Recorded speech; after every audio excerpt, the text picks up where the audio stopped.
देश प्रदेश में आपका स्वागत है। बात करते हैं कथित बीजेपी नेता और महिलाओं से बदतमीजी करने वाला श्रीकांत त्यागी अब 25,000 का इनामी बदमाश हो गया है। नोएडा पुलिस ने उस पर गैंगस्टर एक्ट भी लगा दिया और जिस अवैध कब्जे को लेकर उसका सोसाइटी के लोगों से एक झगड़ा हुआ था उसे भी तोड़ दिया गया है। हालांकि सवाल यह भी उठ रहा है कि इस कार्रवाई में इतनी देरी क्यों की गई।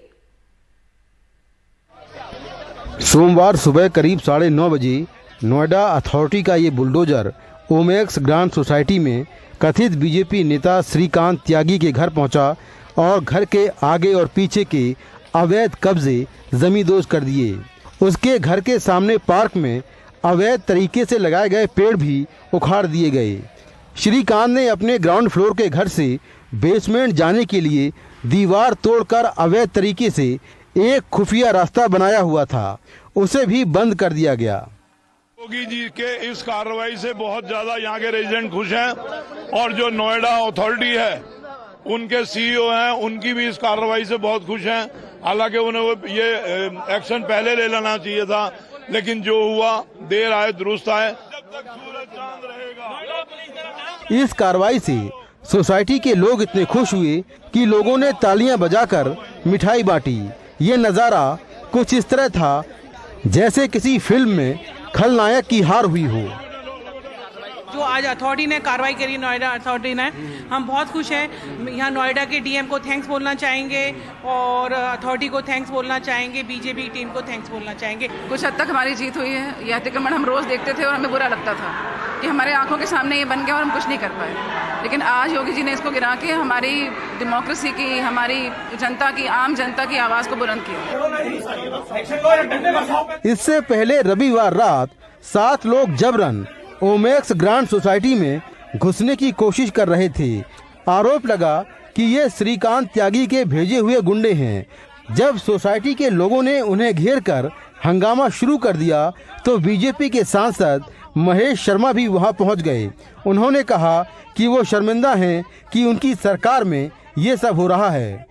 आप पूछिए उनके कमिश्नर से। मैंने जब लाल कुमार को फोन किया, जब रणजीत को, तब यहाँ पुलिस आई है। मेरे जिलाध्यक्ष हम यहाँ पर हैं, हमें शर्मिंदगी महसूस हो रही है ये कहते हुए हमारी सरकार। माननीय मुख्यमंत्री जी ने घटना का संज्ञान लिया है।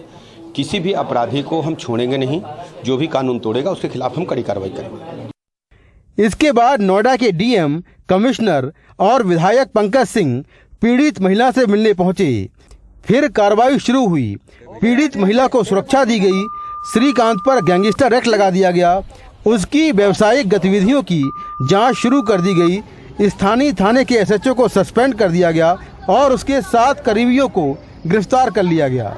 किसी और टावर का उन्होंने एड्रेस बना के और वहाँ से अप्रूवल लेने के बाद ही वो वहाँ पे एंटर किए हैं। अच्छा। अभी उनसे पूछताछ हो रही है। उनके विरुद्ध भी क्रिमिनल इंटिमिडेशन का, हाउस ट्रेसपास का केस रजिस्टर। जो भी अक्यूज्ड की अन्य व्यवसायिक गतिविधियां हैं उसके बारे में भी कुछ सूचनाएं मिली है।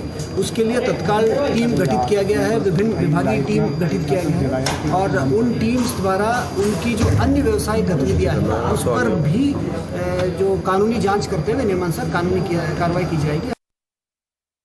नोएडा पुलिस ने श्रीकांत त्यागी पर 25,000 का इनाम भी घोषित कर दिया है, लेकिन सवाल उठ रहा है कि अब तक इस शख्स पर कार्रवाई क्यों नहीं हुई थी। कांग्रेस का आरोप है कि वो बीजेपी नेताओं के काफी करीब है। फिलहाल फरार चल रहे श्रीकांत त्यागी ने सूरजपुर कोर्ट में सरेंडर की अर्जी दी है, जिस पर 10 अगस्त को सुनवाई होनी है। नोएडा के भंगेल गांव का रहने वाला श्रीकांत त्यागी भूमि अधिग्रहण के दौरान जमीनें बेचकर करोड़पति बना। उसके पास अब भी लाखों रुपए का किराया हर महीने आता है। बीजेपी भले ही कहे कि श्रीकांत त्यागी उनकी पार्टी में नहीं है, लेकिन बीजेपी के दिग्गज नेताओं के साथ उसकी तस्वीरें और सोशल मीडिया पर बीजेपी को लेकर उसके पोस्ट पूरी कहानी खुद बयां कर रहे हैं।